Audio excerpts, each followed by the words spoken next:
Hello student, সবাইকে এই Ghosh computer একাডেমিতে ওয়েলকাম।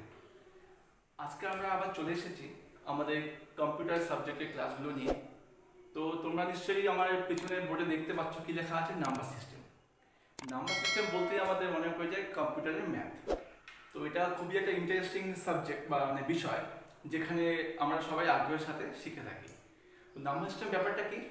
এক উচ্চ সংখ্যা বা চিহ্নের সমষ্টি যেগুলো আমাদের গণনা কাজে সাহায্য করে তাকে নাম্বার সিস্টেম বলে। এই নাম্বার সিস্টেমটি তোমাদের ক্লাস 11 এর কম্পিউটার সায়েন্স অ্যাপ্লিকেশন প্রত্যেকেরই আছে, বা আবার এখনকার সিবিএসসি আইসিএসসি বোর্ডের ক্লাস 7এও আমরা নাম্বার সিস্টেম পড়ে থাকি। আবার বিভিন্ন চাকরি পরীক্ষাতে নাম্বার সিস্টেম থেকে অনেকগুলো কোশ্চেন আসে। তো আজকে আমরা নাম্বার সিস্টেম নিয়ে ডিটেলসে আলোচনা করব। নাম্বার সিস্টেম কি, কিন্তু আমি আগে বলেই ফেললাম কত প্রকার কি কি প্রত্যেকের সম্বন্ধে আমরা জানবো। এবার দেখো, আমি এই হোয়াইট বোর্ডে নাম্বার সিস্টেমকে 4টা ভাগে ভাগ করেছি। মানে কম্পিউটারের জন্য নাম্বার সিস্টেম 4 প্রকার। কি কি? বাইনারি নাম্বার সিস্টেম, সংক্ষেপে এনএস লিখলাম আমি, decimal number system, octal number system আর হেক্সাডেসিমাল নাম্বার সিস্টেম। এই নাম্বার সিস্টেম কয় প্রকার হলো? 4 প্রকার: বাইনারি, ডেসিমাল, অক্টাল আর হেক্সাডেসিমাল। তোমরা প্রত্যেকে নোট করবে, ঠিক আছে? এবার বাইনারি নাম্বার সিস্টেমের বেস জানতে হবে। বেস ব্যাপারটা কি? আমি আগে বেস লিখছি, BAS বেস। বাইনারি বেস হলো 2, ডেসিমেলের বেস হচ্ছে 10, অক্টালের বেস হচ্ছে 16 আর হেক্সার বেস হচ্ছে অক্টালের 8, হেক্সার 16। এই বেস ব্যাপারটা কি?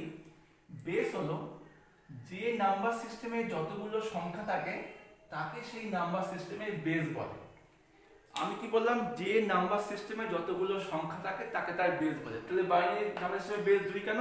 এখানে সংখ্যা আছে 2টা। কি কি সংখ্যা? আমরা সবাই জানি বাইনারি সংখ্যা মানে 0 আর 1। 0 আর 1 মানে বাইনারি সংখ্যা। কম্পিউটার কিন্তু বাইনারি সংখ্যা দিয়ে চলে। দেখো, আমি বলবো সংখ্যা। সংখ্যা বাইনারিতে সংখ্যা কি কি আছে? 0, 1। ঠিক আছে? ডেসিমেলের বেস 10 কেন? তার মানে এখানে এসে 10টা সংখ্যা আছে। কি কি? 0, 1, 2, আমি ডট ডট দিলাম 9 অবধি। 10টা হলো। দেখো, 0 কে যদি আমি বাদ দিই 1 থেকে 9, 9টা সংখ্যা, আর এখানে একটা 0 আছে, যেমন 10টা সংখ্যাই হলো। এবার চলে আসি অক্টালে। তো অক্টালে কত সংখ্যা হবে? 8টা। 0, 1, 7 অবধি। 0 থেকে 7 হচ্ছে অক্টালের সংখ্যা। বুঝতে পারলে? 0, 1 দুটো সংখ্যা, 0 থেকে 9 10টা সংখ্যা, 0 থেকে 7 8টা সংখ্যা। এবার দেখতে হবে হেক্সা। হেক্সাটা একটু অন্যরকম আছে। সংখ্যা আছে মোট 16টা। তার মানে আমাদের সংখ্যা কি হবে? 0, 1, ডট ডট করে নিশ্চয়ই 15 অবধি হবে, তাই তো? নর্মালি তাই হওয়া উচিত, কিন্তু এখানে একটু চেঞ্জ হয়। কি চেঞ্জ হয়? প্রথমে 0 থেকে 9 অবধি হয়, 10টা সংখ্যা হলো। তারপরে কত হবে?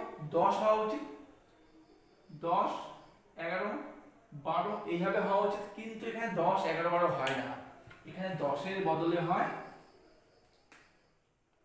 A, 11তে B, 12তে C, 13তে D, 14তে E R 15তে F। এই হলো মোট 10টা সংখ্যা। মানে এখানে 10 থেকে 15 অবধি সংখ্যাগুলোকে অক্ষর দিয়ে প্রকাশ করা হয়। তাহলে 0 থেকে F মোট সংখ্যা 16টাই হলো। এই হলো হেক্সাডেসিমাল সংখ্যা। এখান থেকে প্রশ্ন আসে অনেক সময়, F এর ভ্যালু কত, A এর ভ্যালু কত? দেখো, A এর পজিশন হচ্ছে 10 নম্বর, না A এর পজিশন কিন্তু 11 নম্বর, কিন্তু A এর ভ্যালু কত? প্লেস ভ্যালু হচ্ছে 10, B এর ভ্যালু কত? 11, C এর কত? 12, একইভাবে F এর কত? 15। এই হলো আমাদের নাম্বার সিস্টেমের চার্ট। এটা কিন্তু ভেরি ভেরি ইম্পর্টেন্ট, VVI সবার জন্য এটা খুব দরকার। এখান থেকে প্রচুর প্রশ্ন আসে, নাম্বার সিস্টেম কত প্রকার, বাইনারি নাম্বার সিস্টেমের বেস কত, হেক্সার বেস কত, ডেসিমেলের বেস কত, আর হেক্সাডেসিমেলের লাস্ট সংখ্যা কত, F এর মান কত, এগুলো এখান থেকে আসতে পারে। এই যে আমি নাম্বার সিস্টেমের প্রকারভেদ তোমাদের দেখালাম, এর পরবর্তী ক্লাসগুলোতে আমি প্রত্যেকটা নাম্বার সিস্টেম থেকে আমি কনভার্সন দেখাবো। মানে ডেসিমেল থেকে বাইনারি, বাইনারি থেকে ডেসিমেল, ডেসিমেল থেকে অক্টাল, মানে ইচ অ্যান্ড এভরিথিং প্রত্যেকটা জন্য আলাদা আলাদা ক্লাস হবে। তো যখন নাম্বার সিস্টেম শুরুই করলাম, এখানে তোমাদের আরেকটা জিনিস জানতে হবে, বিট কাকে বলে, বিট কি বাইট কি একটু দেখে নাও। এই ক্লাসের মধ্যে আমি তোমার বিট বাইট সম্বন্ধে আইডিয়া দিয়ে দিচ্ছি। দেখো 0 আর 1 কে বলে বিট। আমি যদি এখানে লিখি মনে করো 1010, তাহলে কটা বিট আছে? 4টা বিট। প্রত্যেকটাই কিন্তু বিট বলে। একটা ভালো উদাহরণ দেখে নাও, বিট বাইট এর উদাহরণ দেখে নাও। আমি সংখ্যা লিখছি 10।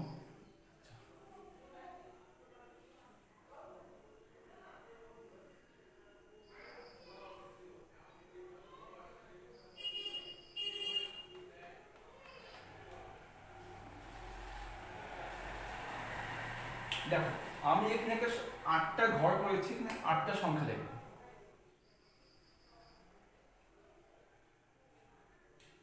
লিখেছি। এখানে এই প্রত্যেকটাকে বলা হয় কি? বিট, তাই তো? এটা কি বলা হচ্ছে? বিট। এখানে কটা বিট আছে? 8টা বিট আছে, ঠিক আছে। এবার 8টা বিটের মধ্যে আবার প্রথম এই যে 4টা করে বিটকে বলা হয়, কে বলতে হবে? কি বলা হয়? নিবেল, NIBBL, এটাকে নিবেল বলে। তাহলে এখানে কটা নিবেল আছে? 2টো নিবেল আছে, এ একটা নিবেল, এ একটা নিবেল, ঠিক আছে। আর এই যে 8টা বিটকে আবার একসাথে বলা হয় কি বলা হয়? বাইট। তাহলে কোশ্চেনের উত্তর দাও আমার। বিট কটাকে বলা হয়? 0কে বলা হয় বিট, আর 1কে বলা হয় বিট। এখানে বিট কটা আছে? 8টা। 8টা বিটকে একসাথে কি বলে?